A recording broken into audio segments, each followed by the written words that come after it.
पाठ 7 हाय प्रदूषण। हाय प्रदूषण, हाय प्रदूषण।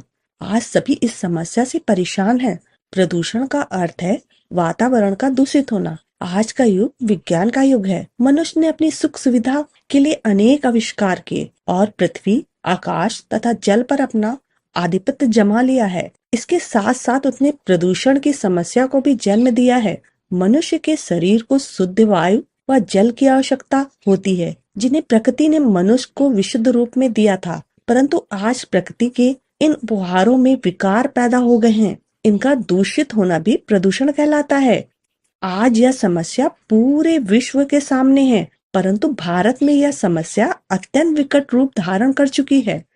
मुख्य रूप से 3 प्रकार के प्रदूषण हमारे जीवन को प्रभावित कर रहे हैं: वायु प्रदूषण, जल प्रदूषण और ध्वनि प्रदूषण। वायु प्रदूषण।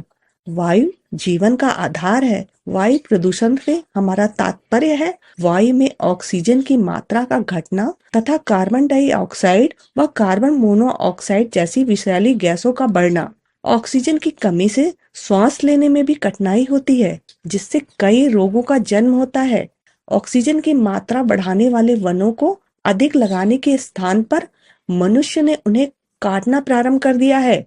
आजकल यातायात के साधनों में इतनी वृद्धि हुई है कि वे हर समय जहरीला धुआं छोड़ते रहते हैं, जो वायुमंडल को दूषित बना देता है।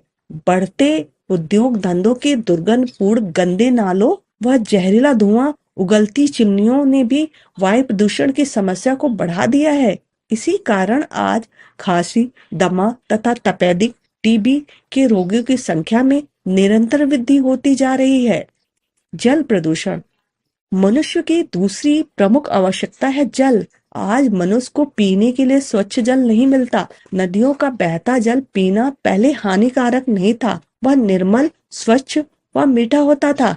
धरती के नीचे विशुद्ध जल संग्रहित था, लेकिन आज मनुष्य ने जल को भी शुद्ध नहीं रहने दिया।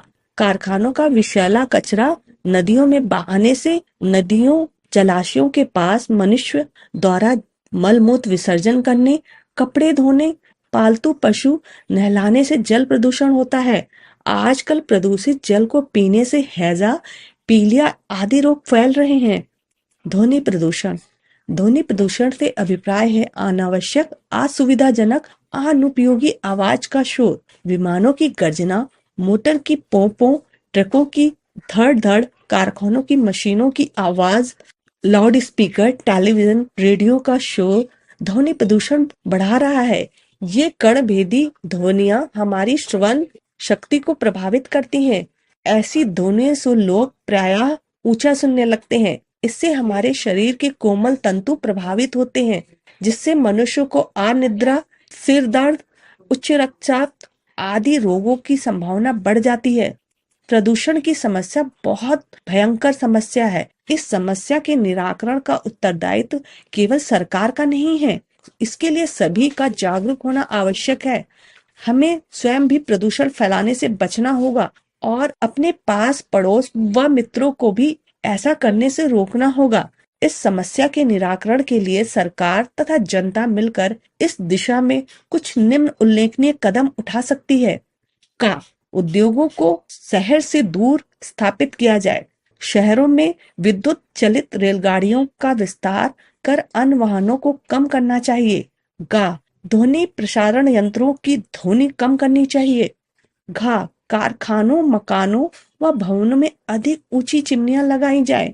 अड़ा वनों की कटाई न की जाए, अधिक से अधिक वृक्ष लगाए जाएं। यदि हर व्यक्ति प्रति वर्ष 5 पेड़ लगाने का संकल्प ले तो पर्यावरण प्रदूषण मुक्त हो सकता है।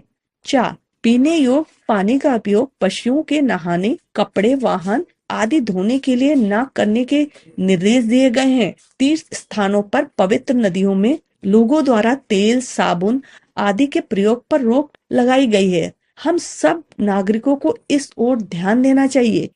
अतः हमें आज के युग की प्रमुख समस्या प्रदूषण को कम करना है, जिससे मनुष्य स्वच्छ पर्यावरण में जी सके। आज हम सबका यही नारा होना चाहिए, आओ हम सब वृक्ष लगाएं, पर्यावरण को स्वच्छ बनाएं, प्रदूषण को दूर भगाएं, जल और वायु शुद्ध